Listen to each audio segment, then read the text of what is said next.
So almost 20 years ago, when a very dear and creative member named Mildred Perpigna first suggested that FFRF create the Emperor Has No Clothes Award, she and none of us could have imagined we'd be living in an America with an actual self-appointed emperor. So this statute was made for FFRF by the company that created the Oscar, and we typically think of this award as recognizing public figures who are like the small child in the Hans Christian Andersen fairy tale, who proclaim the emperor has no clothes and who tell it like it is about religion. This award has gone to many famous non-believers, from Christopher Hitchens to Representative Jared Huffman to John Irving. And make no mistake, Mary L. Trump, as an atheist, is a public figure who makes known her dissent from religion, and in our nation, it still takes guts for public figures to do so. But we can't think of anyone more deserving of this award because under the Trump regime, it is taking on a new meaning. Mary L. Trump has spent much of the last 8 or 9 years saying the emperor has no clothes. She's been forthright, dedicated, relentless in almost daily calling out the lies and corruption of her uncle. Mary is author of 2 insightful and poignant books about growing up in the extended family of Donald Trump, including the bestseller, Too Much and Never Enough: How My Family Created the World's Most Dangerous Man, which sold nearly 1 million copies on its first day of sales. She followed that with a book in 2021, The Reckoning: Our Nation's Trauma and Finding a Way to Heal, about the failure to address the scourge of white racism.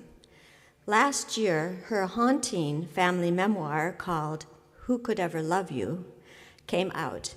And Mary, as I said, will sign copies in the foyer of all 3 of these books after her talk. You may not know that Mary Trump has a literature degree from Tufts University. She earned a master's in English Lit from Columbia and is a trained clinical psychologist who holds a PhD from the Derner Institute of Advanced Psychological Studies. She's taught graduate courses in trauma, psychotherapy, psychopathology, and developmental psychology. And we are so grateful to her for everything she does. She has been so kind to the Freedom from Religion Foundation in being here today, and for agreeing to accept the Freedom from Religion Foundation's Emperor Has No Clothes Award. And Mary, please come up and accept your award, and please give Mary a very warm welcome.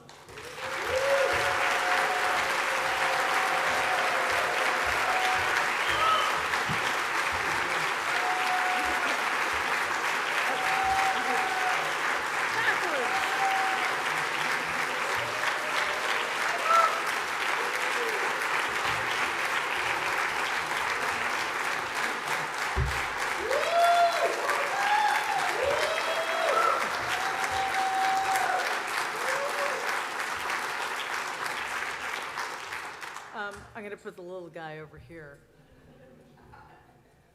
Shockingly heavy.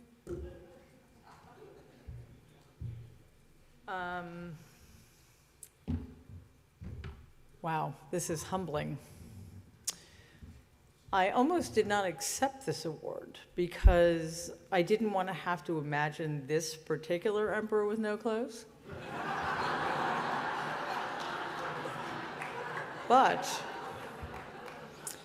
this organization and its cause is far too important. It is a cause I believe in deeply, and hopefully I will be able to convey that to you adequately tonight. But first, I have to complain about something. It's genetic. There's no teleprompter.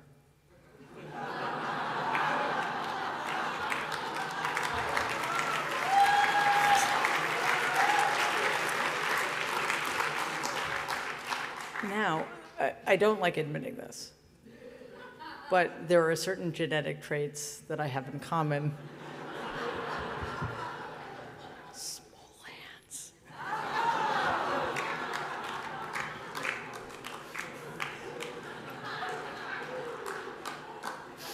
That's just between us.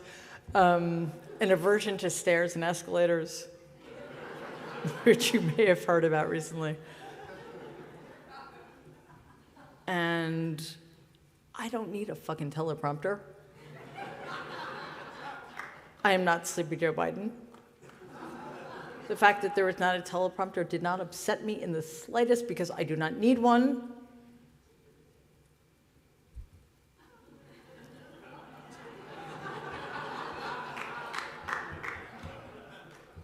It's gonna be fine.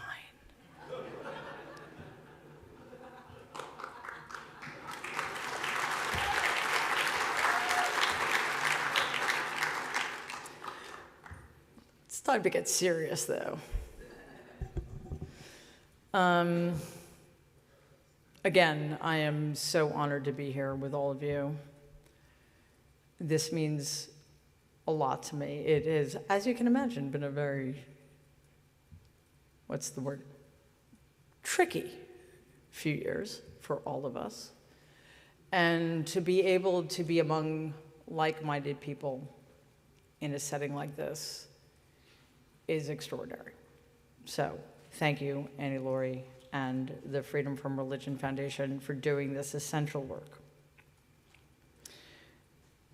So for the last 10 years, I've been asking myself this question: who are we? As this country continued to worsen after November 2016, in the instance of every new horror inflicted by the new administration, the Muslim ban, the child separation policy, the attacks on the trans community, the assaults on Black Americans, especially in the wake of the murder of George Floyd, I heard this constant refrain: this is not who we are. Over and over again, this is not who we are. Our dark and complex history is reflected in moments, in years, in decades, indeed in centuries, of the denial of our origin story, our white privilege, our Christian privilege, our male privilege, our straight privilege. But if we are to overcome the limits imposed by the complacent majority, we must unflinchingly face the truth of this moment and what has led to it. Just as we must admit as unflinchingly that this is indeed who we are now as a country, if not as individuals. And we must turn as one, all of us who care so deeply. That's why we're here, right? We care so deeply. We continue to believe unfailingly in this nation's promise to ask this question: who do we want to be? And then we must ask, what do we need to do in order to become the people we want to be? But first, I want to talk about the fight. What are we fighting against? Some of this is obvious. We are faced currently with a very real possibility that this country will complete its slide into fascist autocracy, with a leader who is the most corrupt, cruel, and incompetent man who has ever walked this planet, and trust me, I know. A man who has the support of a political party that shares his quest for power and money, and a corrupt, illegitimate supermajority of the Supreme Court that has not just willingly, but gleefully chipped away at the foundations of our rights and our institutions. The grievance of the would-be dictator co-opts the language of the oppressed and those of us who struggle to maintain equanimity in the face of such an onslaught against everything we value. The grievance attempts to silence our pain and nullify our struggles, but we must refuse at every step along the way to be silenced. We must continue to resist no matter the cost, and we must reject wholesale their strategy to enact a set of policies that is antithetical to what we stand for as a country, to engage in politics that has as its sole mission dividing us at a time we most need to be united, to bastardize the majority religion in this country that teaches its followers that their God is a hateful God, and that anger and disdain and vengeance are more Christian than love and acceptance and understanding. Which brings us to the question of how we fight. As you can imagine, or maybe not, I don't know, like I can't even imagine it sometimes. Back in July of 2020, my life changed in ways that I never could possibly have comprehended because my book was published. Nobody knew I existed. I mean, a small handful of people knew I existed, but generally speaking, nobody knew I existed.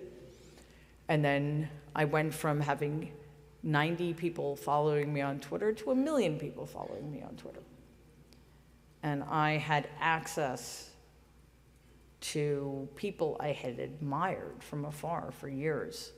And in September of that year, I was asked by Jane Fonda to be a guest on her podcast, Fire Drill Fridays, to discuss the climate catastrophe. To say that this was surreal it doesn't quite capture it. But it was one of the most extraordinary experiences I have ever had in my life. And towards the end of the conversation, Jane, who obviously this was via Zoom because it was at the height of the COVID lockdown, and I was in my living room. I've since then had the great privilege of meeting her in person, but she asked me, because we were a couple of months out from the 2020 election, what would you say to people who are worried? And I said, well, I know it's getting closer, but it's not a sprint yet. This is still a marathon. We need to pace ourselves. And she said, well, is it more like a relay race? And I said, yeah, that's actually a much better way of thinking about it. And it is much more essential now that we think about this fight that way, because we are nowhere near the finish line. And we need to allow ourselves to tap out and trust the rest of us will continue to move that baton down the track while we rest and replenish and, again, trust in each other.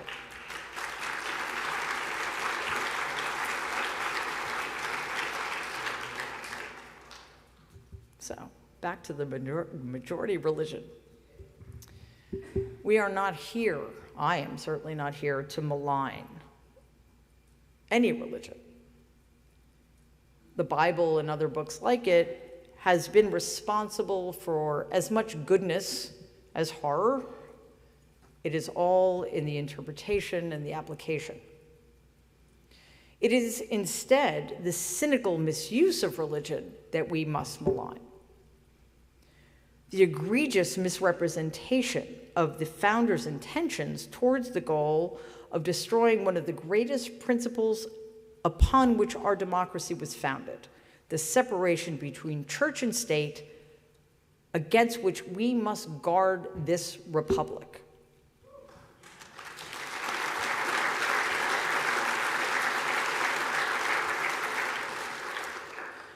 Perhaps more fundamentally, we fight against a fear that is manufactured by the powers that be in order to keep its base defended against enemies that not only don't exist, but that in their fevered imaginations have become ubiquitous. A recent poll demonstrates the extent of this problem. Trans people comprise less than 1% of the population in this country, and yet Americans overall believe that 21% of the population is trans. Black Americans comprise 12% of the population, and yet are believed to comprise 41%. New Yorkers make up 3% of the population and are estimated to comprise 30% of it, if only that were the case.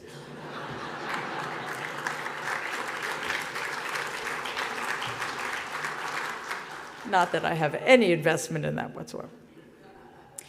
Atheists, I assume, comprise 99% of the population in this room, and yet only 3% of the population of America, and those who fear us believe that we make up 33% of the population. Again, if only. Atheists are among the most reviled minority in America. And obviously misunderstood, because if they understood us, they would not revile us, maybe. It's expedient, clearly. But I'd like to take at this point a brief detour in order to discuss allyship. There is no excuse for us not to be better allies, especially being a maligned minority. We know what it's like. This is true across the board.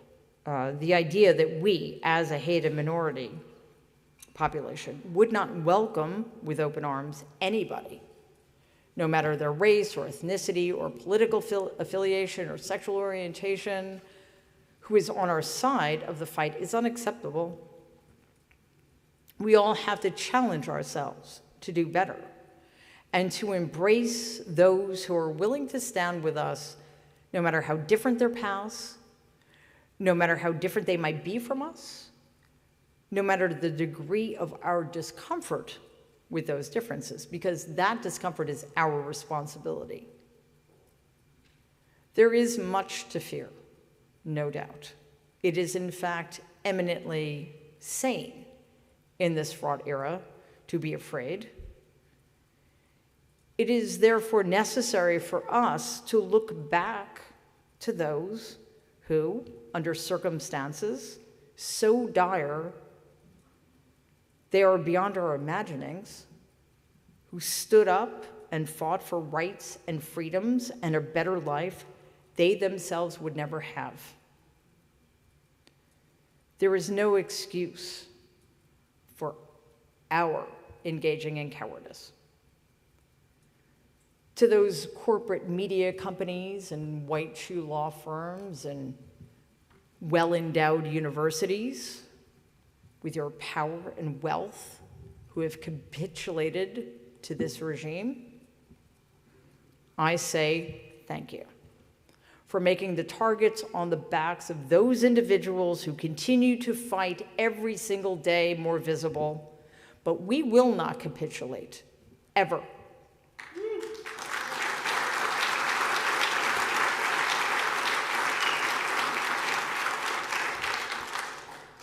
And just as we must look back, because, you know that saying, like we heard this after the George W. Bush administration started torturing people.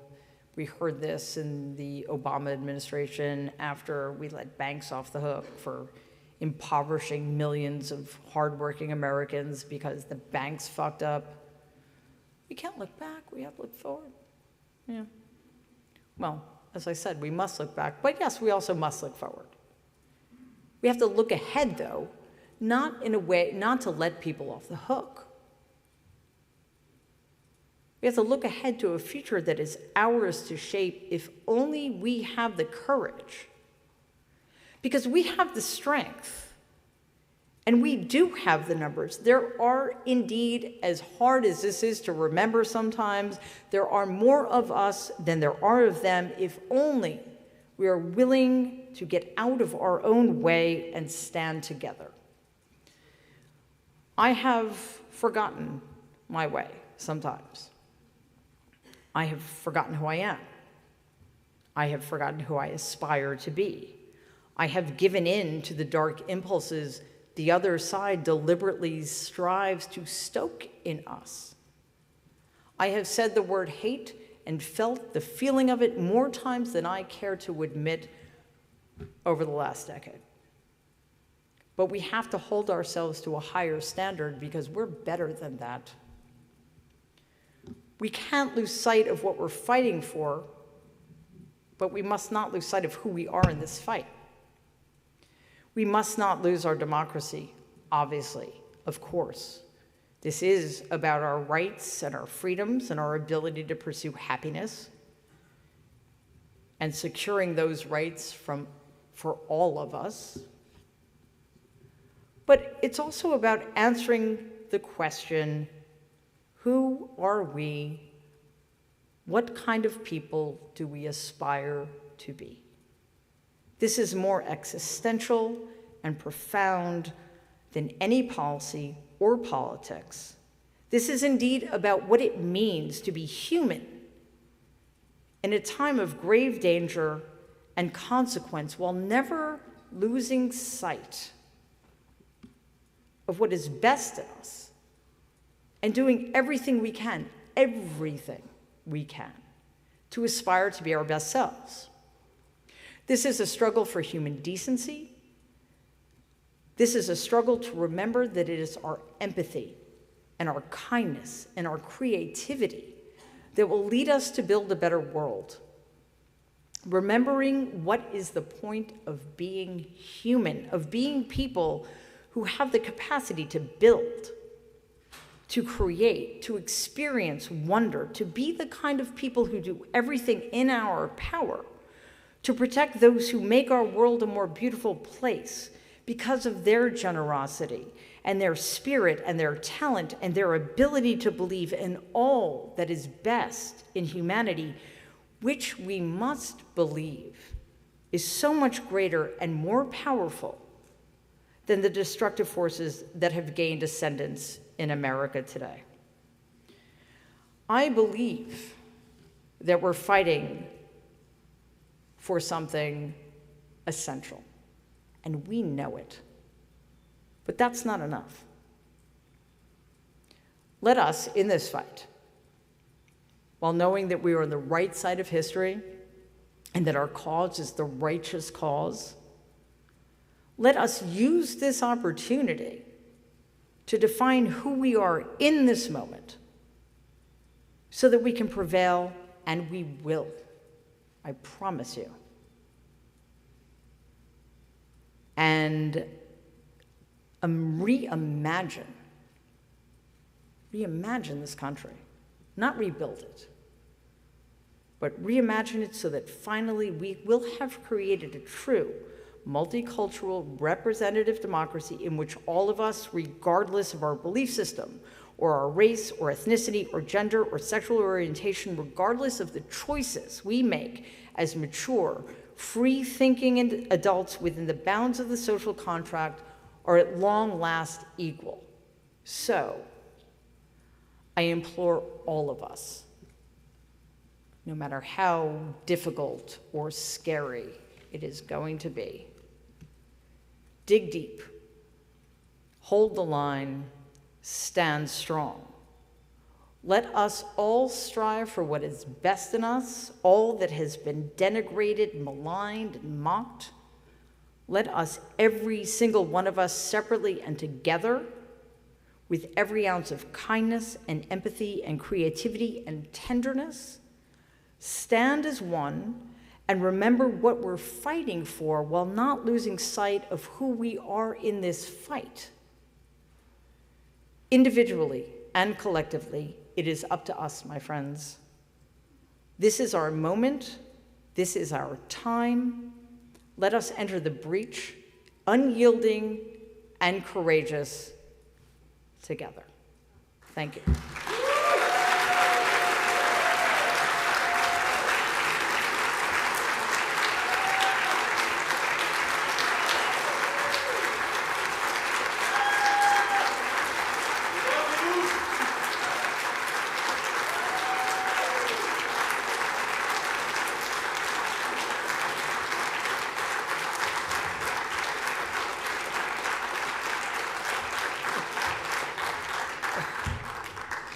You are so extraordinarily kind.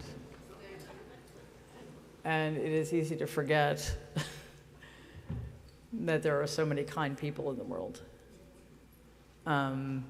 Because of the whole teleprompter fiasco, it didn't take as long for me to talk as it was supposed to.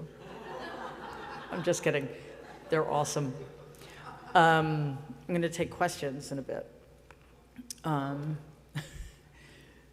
First, I'm going to hydrate, which I tell people to do all the time.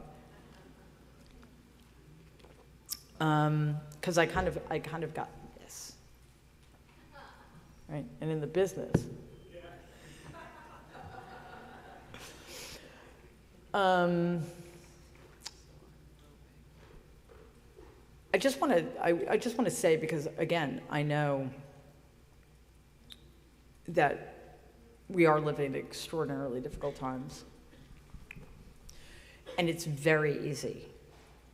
Not that I'm speaking from experience, but it's very easy to take it personally. Yes. So, a couple of years ago, and none of this part wasn't planned. For those of you who don't know, typically, like I never prepare stuff, I just kind of riff.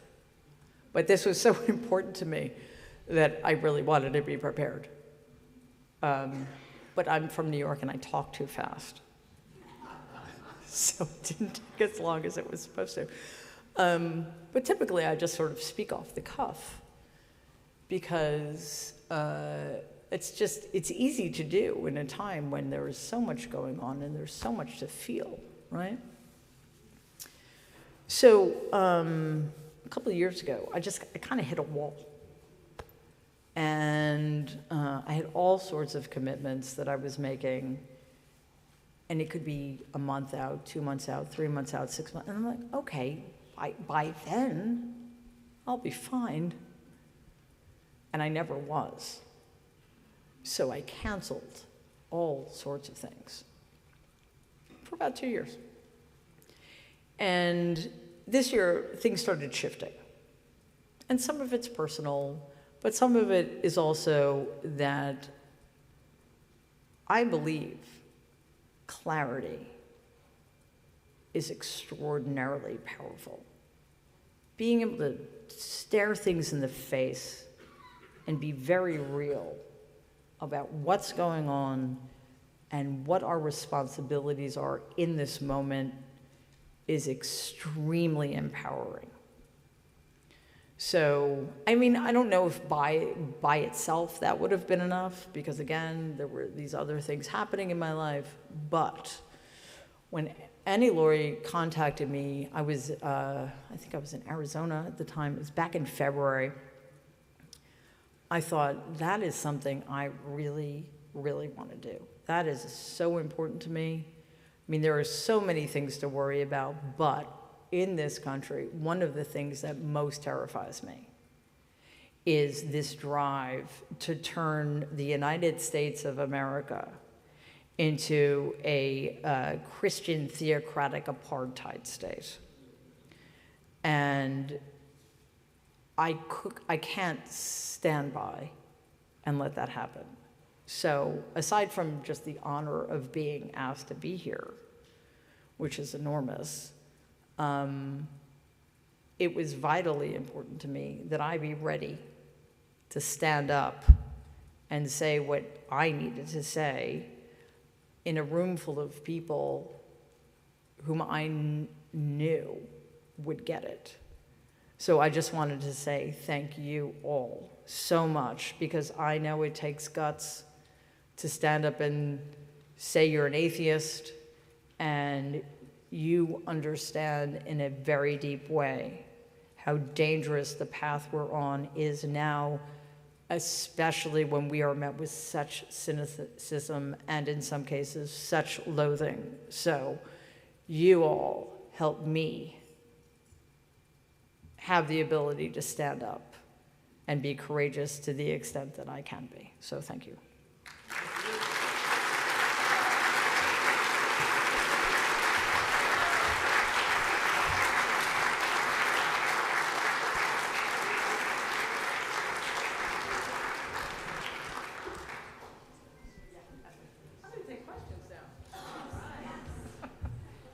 first, I hydrate. We are going to have 2 microphones. There's going to be a roving microphone that Greta's holding there, and there will also be a line here for questions at this mic.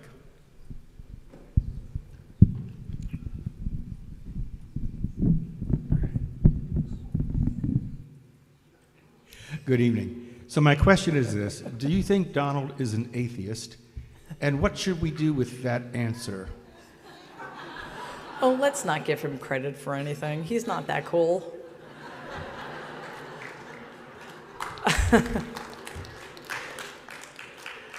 And again, I don't like saying this, but I'll explain it. Donald is a heathen in this sense. He does believe in a higher power, but he believes the higher power is him. Which again, not as cool as being an atheist.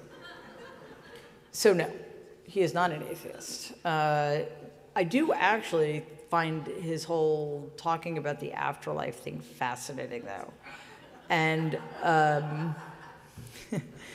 my hope is that is his unconscious recognition of who he is and what he deserves breaking through, which he has spent his entire life trying to prevent. So that's something we can take comfort in. Hallelujah.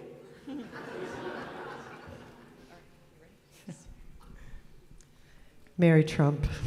I'm practically crying. I'm such a big fan. I can't wait to read your book. I listen to your podcast. You have great speakers as well. But I'm a huge fan because you know this man and you're very intelligent and you have a lot to share with us about the psychology of your uncle and all the minions that are around him. My question is, I'm sure you're also irritated by how journalists in general tend to keep saying things like Trump believes. Yeah. Yeah. Why can't we have a campaign to insist that journalists and the main news media says Trump claims, he says, he tries to convince us instead of Trump believes, because he doesn't believe any of that bullshit. Yeah. No, that's a brilliant point. And it's actually worse than that. So one of the things that has most alarmed me, was worried me from the beginning, is the extent to which corporate media has normalized Donald. That has become increasingly alarming since January of this year. I wish I could remember who said this because I believe in, unlike Donald and Melania, I believe in attributing things to the people who said them. The term sane washing. If you listen to Donald, if you read a transcript of things he said, most of it is incomprehensible babbling, right? But because human beings are psychologically primed to fill in the gaps, what journalists and reporters do is try, not just try, but make sense of it by filling in the blanks, right? So instead of the incomprehensible babble, we get Donald said so-and-so, and they claim that he did it with authority, but no, he said nothing. In fact, if we were actually told what he said, our response would be, what the fuck? I mean, this guy is in charge of anything? Like, he's in charge of an ice cream truck? Like, what are we doing? But people are led to believe, and most people only read the headlines, Donald believes, Donald stated, Donald made this Middle East peace. Come on, right? I mean, we know better, but, and the other very worrisome aspect of that is, I've been saying this, I think, since the 2024 election. The longer this goes on, the more normalized his deeply abnormal behavior becomes, the harder it is going to be for us to get out of this mess. So I have no hope for corporate media, but individual journalists, please, please take a beat and pay attention to what's actually happening and report it accurately, not as you think people want it reported. So. Yeah.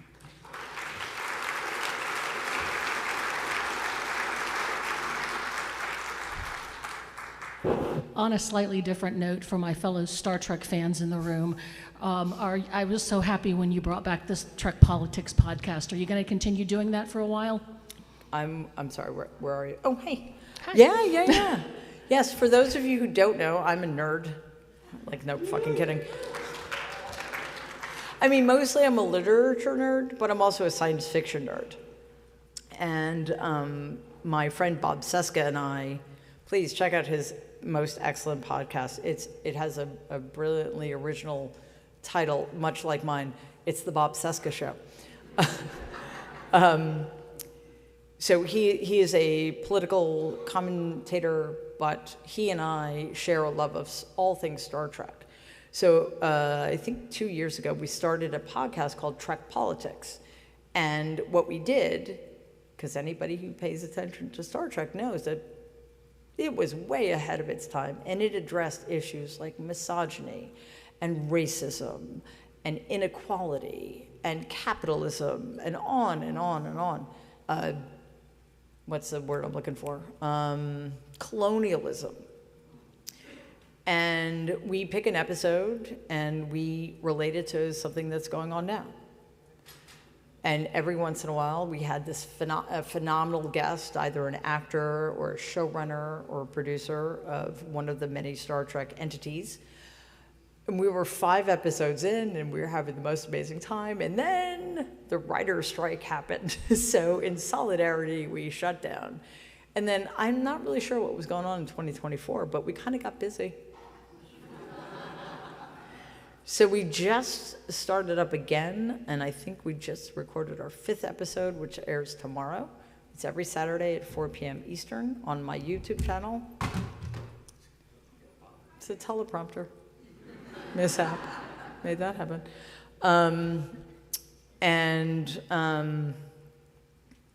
It's on my channel, which is also has a phenomenally original, brilliant name, the Mary Trump Media Channel. So you're welcome.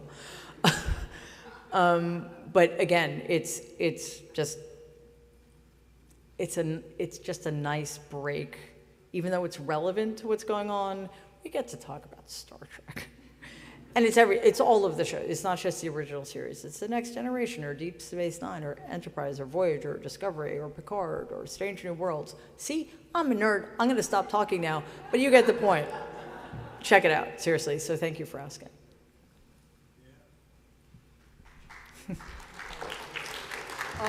Good evening, Mary. The question I want to ask is what is your take on the draconian crap that will most likely be happening against people with a disability in terms of disability justice? Because I know he's just as terrible on that as well. Yeah. This is a difficult one. As you all know, the Department of Justice, as we knew it, no longer exists. The Civil Rights Division, that storied institution, as we knew it, no longer exists. And that includes, tragically, the Disability Rights section of the Civil Rights Division. I am lucky beyond comprehension to know people who worked for the Disability Rights section. They are the most dedicated, the most extraordinary, selfless, altruistic people you could ever meet, and they were forced out. They were treated despicably. They were demoted. They were transferred against their will, and they were denied the ability to do what they had dedicated their entire professional lives to do. So, there are many important things about what I just said, but one of them is this. Any regime who would go after disability rights will go after anything. So I have said this for a very long time about Donald. It is true for every single person from Pam Bondi, Pete Hegseth, Kash Patel, Linda McMahon, Tulsi Gabbard, J.D. Vance, Stephen Miller, etc. There is no worst. It will always get worse. So please, please, let us make sure that we do whatever we can in our power to protect those among us with disabilities who are going to be seriously impacted and negatively impacted by what the Trump regime is doing and has already done. So yeah, sorry. Given as much to how much the normal institutions don't exist, I'm wondering about your thoughts on succession when he dies, because it's not going to be what we think it is. Yeah. Yeah, and that, again, is one of the dangers of having allowed this to continue for so long. I mean, there will be a power vacuum, won't there? No, there will not. And I'll tell you why. That would have been the case, that should have been the case in 2020. And if the Democrats had won in 2024, we would not be having this conversation. But Republicans understood that. That is why they have spent the last decade, at least, making sure that the person didn't matter. I was asked in 2020, will Trumpism survive Donald? And I said back then, yes, it will. And now that is, I mean, I think I was guessing, but I did believe that. And now that is definitively true, because they have rigged the system even further in their favor. They have either weakened or dismantled the agencies and institutions that would stop them.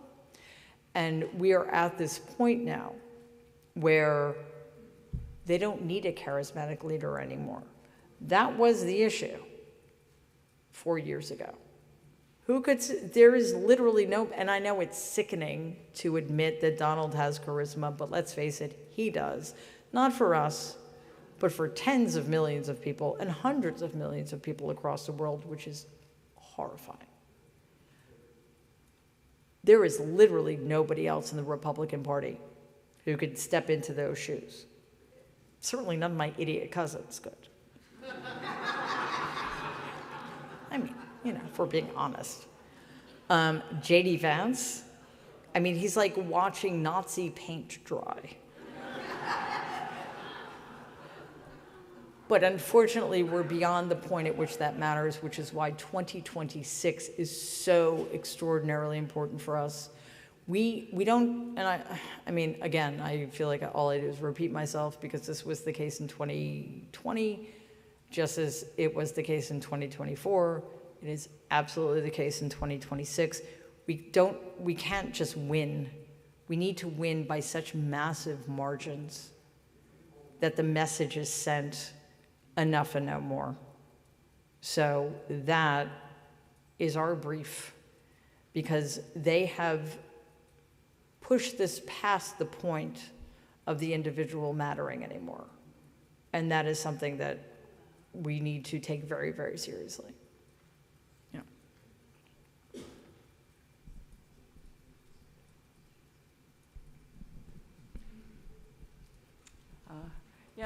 Yes, we do get it, and thank you very much for shining light where it needs to shine. Now, I want to say, my family has been into bridge for like 3 generations, but I had to give it up. It was just too hard to play in no trump all the time.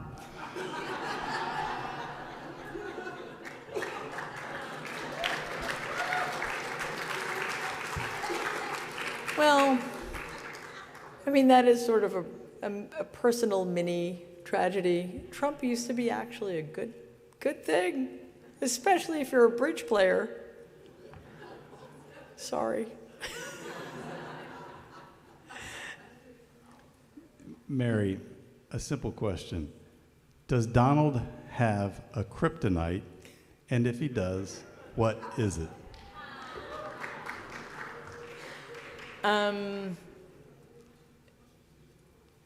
This is it.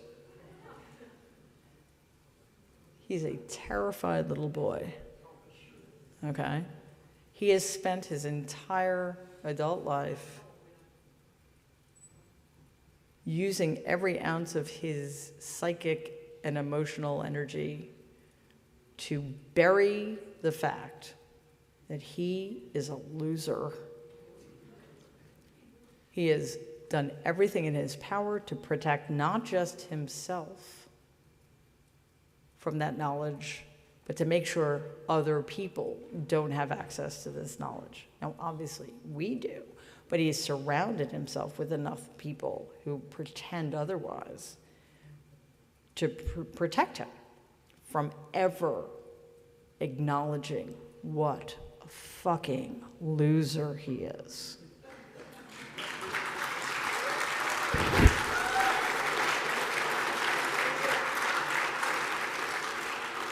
So, while the danger is real, because there are so many other people moving the ball down the field, there are so many people in the fascist, well, so many, every single person in that party, every single person in the fascist Republican Party wants to turn this country into an autocracy, an authoritarian fascist dictatorship, a Christian theocratic apartheid state, what have you, and that includes the corrupt, illegitimate supermajority of the Supreme Court, right?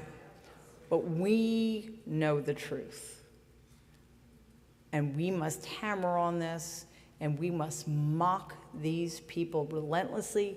That is their kryptonite. Donald Trump is a fucking loser. He is incompetent, he is stupid, he is viciously corrupt, and he deserves nothing good. So let's just keep saying that, shall we?